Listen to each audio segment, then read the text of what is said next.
Greetings comrades, Soviet Gaming here. Today we are doing a breakdown of the new Lightbearer hero Morrow, and if you want to skip to some specific part of the video, check the timestamps in the video description or just scroll through the video so you can get to the part that you want.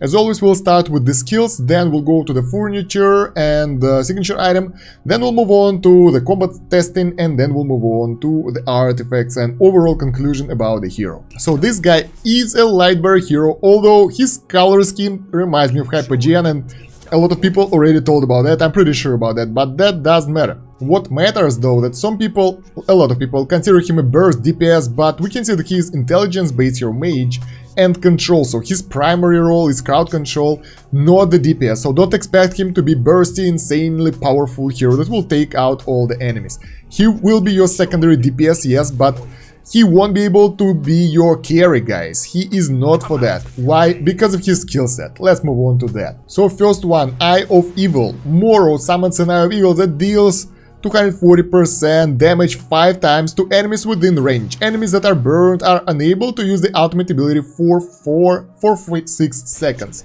So this ultimate is the ultimate crowd control. Well, yeah, because it doesn't allow the enemies to use ultimates. So many ultimates in one sentence. Anyway, with this ability you can do quite a lot of damage as well. This is AoE damage, and we will see in the testing how it exactly works. I will tell you this, as this ultimate part is really good because it will help you to prevent enemies bursting you down before your team will manage to get the ultimates out. So it's pretty useful. Next one, Demonic Murmurs. Morrow releases core gas behind the enemy that has dealt the highest total amount of damage and deals 330% damage to them, also manipulating them into attacking their own allies for 6 seconds. While the enemy target is being manipulated, they are unable to use the ultimate ability and shall not be targeted by the ability Binding Terror. And at level 3 the damage will be increased to 330%. So basically you have another crowd control over here that will allow to take control of one of the enemies for 6 seconds on the basic. This one is really good, it's important crowd control, and it will be increased further by the signature item, so we'll take a look a bit later, more in depth. Next one, Binding Terror. Morrow summons a spider that cocoons an enemy, dealing 280% damage to them in the process, also preventing them from moving for the following 6 seconds. Another stun for 6 seconds for the enemy. So we have 2 stuns already. One is a cocoon, second is crowd control, and ultimate that kinda prevents enemies from using the ultimates. Really good. Next one, Abyssal Retribution. Passive. Morrow deals an additional 220% damage to an enemy while attacking them. This ability can only target the same enemy once every 4 seconds. So this is some additional DPS for the enemy, and additional damage dealt is equal to 10% of all damage dealt by the enemy target, but shall not exceed 400% of Morrow's attack radius. So this will scale based on the enemy damage. The more they do, the more damage this ability will do. And this ability effect will be triggered while the enemy is being manipulated by core gas. So basically, this ability will be used on the enemy who is being attacked by Morrow and on the enemy who is being crowd controlled as well, which is pretty good. So the skill set looks interesting. We have to go for the signature item and exclusive furniture to actually get more info about that, because that all works together. Signature item, Murder of Crows. This have the physical resist, so that guy will be more tough. And after releasing Korgas, a Murder of Crows assail the enemy target, ignoring their defense rating and dealing 100% damage per second to the target until Korgas manipulation ends. So this will add additional damage to the target that's being crowd controlled. At plus 10, ignores target defense rating and deals 150% damage per second. At plus 20, Morrow recovers health equal to 100% of the damage dealt by each of his Crowd's attacks. That's really good, that will give some really nice additional healing effect. And at plus 30, allies units will prioritize their attacks against the enemies that have not been manipulated by the Demonic Murmurs ability. That means that the enemies who have been crowd controlled won't be targeted by our guys, so they can prioritize the enemies that can do useful stuff, that can do damage to you. So it will make your group more or less more efficient, let's put it like that, but I don't know if it's that useful. Plus 20 though is really good because that will allow you to get health regen, like life leech, and plus 10 is of course it's nice because it will give additional damage. So this ability will make the mind control even better, and the enemies who has been mind controlled will actually suffer quite a lot. Now let's move on to the furniture set. Let's see. Devilish Pact. 3 pieces bonus. When all allies have lost combined 10% of their health, the duration of debuff effect dealt by Morrow will be extended by 5% and may be extended up to maximum of 100%. So this works with all the debuffs, not only crowd control, not only cocoon, but all the debuffs. I wonder if it actually works for the Eye of Evil burned enemies, but probably not. I'm not sure. That is really interesting. I wanna check it out so we can count time actually. Now at 9 pieces, each time an enemy uses a negative effect on an allied hero, the damaging effect of Abyssal Retribution, that one that kinda deals damage to them, shall be dealt to them. Ability may only be triggered once every 4 seconds. So if enemy will use debuff on us, they will get this ability on them that kinda gives additional damage to them and percentage of the damage they dealt to us. So that will be a really good ability in the long run. If the fight won't be a burst, it will take longer. So I'm really curious how it will play out. So right, we're done with the skill set and we can move on to the Arena of Trials to test the hero. I already did the guide for that. Yeah, let's go start with the wooden dummy so we can see the skills, how they work, and count them properly. Alright, here goes the ultimate. And it kind of covers most of the screen. So as you can see, the guys on the flanks got attacked as well. So if this guy is in the central position, his ultimate will do quite a lot. That's the cocoon here. That's the murmur over there. You will have the, sign above the enemy who have the murmur. Wow, that went way too fast here. We can't really test that out. So yeah, cocoon. And the murmur. The murmur casting time is quite long though. We don't have timer here. I wanted to check out how much time it lasts. Okay, it all looks pretty good, but overall I can't really say anything from here because the enemies are dying way too fast, so we gotta move on to the actual fights over here. So right, my goal for this fight is to check out the timings of the debuffs, if they will increase. So we have a lot of tanks, a lot of little heroes, and the healer here. That should actually show us how good the ability is. So there we go, the cocoon. 24. This is actually quite long lasting. The debuff that kinda mind controls the enemy on the daemon over there seems good. Actually, we are doing fantastic damage over here. I am worried that we might not be able to check it out properly. So yeah, my main, I think cocoon and murmur will actually scale. The question is, will this ability... Yeah, it doesn't target the side heroes. Will this burn ability will be as long as everything else is? It seems to be working really well, actually. I'm surprised that I'm winning with this fight. So 30 seconds of the battle have passed and our guys should be way better right now. We have only 2 enemies left though, so most of them are dead already. 3 enemies, my bad. Alright, no healing for us, no regen though. Let's see the ultimate ability again, and it hits only 1 target right now. They're burning. They won't be able to use the ultimate ability, but it seems it doesn't really... Oh, that lady just died, that's why. Yeah, I'm curious if it will scale, the duration of this. Actually, it did scale. Right now, 1 ultimate ended, and we got second one straight away. And... yeah, it still works. So I think that ultimate ability actually is being extended as well by using the bonus of the gear or wherever that is, furniture item. Alright, he isn't under the effect anymore, so we're just doing the normal damage. The burn. Yeah, actually I think we won't be able to win this because of this guy, but I'm really curious to see the damage results, like... Did he manage to do quite a lot of damage here? Was it good? Was it not? Yeah, that fire from the bottom that kind of rises, that's his passive ability. Alright, we made it. And he did 12 million damage. Honestly, not that fantastic score right here, considering that the Rigby did 3.5 million. But overall, I can tell you guys that his crowd control abilities are really, really good. So as for his ultimate ability, if he'll be standing at the bottom, at the back middle area, like he will be able to shoot on those 3 guys, so something like this will do, so the side guys won't be able to be targeted by that. Let's try it on those guys actually. Yeah, Belinda and Raccoon guy shouldn't be able to be attacked by his ultimate. We will see that right now. If he won't be killed by Raccoon though. Alright. Raccoon, no! Support him, we need his ultimate. We're testing here, don't kill us. Alright. A lot of stuff is happening, a lot of special effects, so I can see crap. Okay, the ultimate is going, and Raccoon is dead already. RIP. But yeah, right now, Tessie and Belinda shouldn't be affected by the ultimate, and they are not.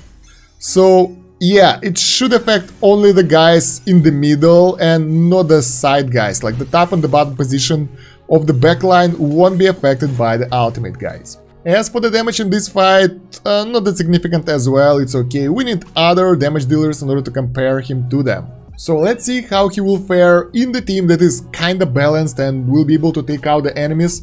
What will be his damage contribution? As I said, he is not your main damage dealer, he's a crowd control support hero. So he will do quite a lot, he's supposed to do quite a lot of damage, but you shouldn't consider him to be your main one.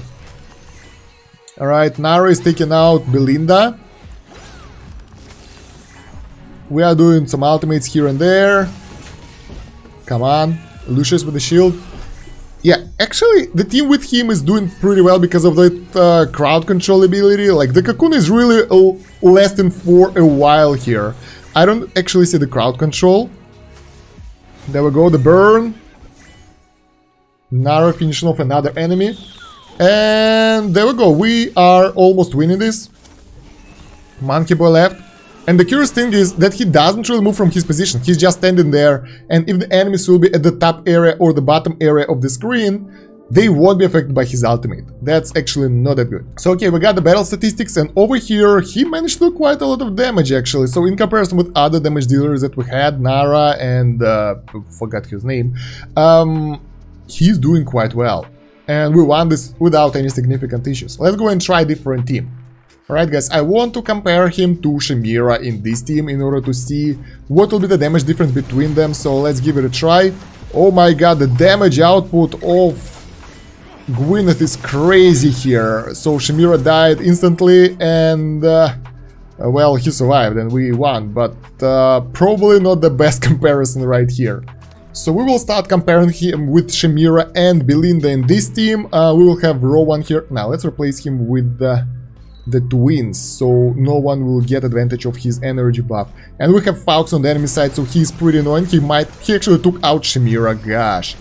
But yeah, Belinda is still here, so we can compare their damage output to see what's better for our team. The enemy die way too quickly. If I'll get the harder difficulty, they will die too fast.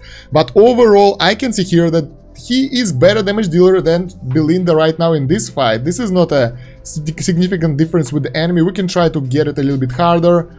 But overall, he's doing pretty good damage for someone who can do so much crowd control.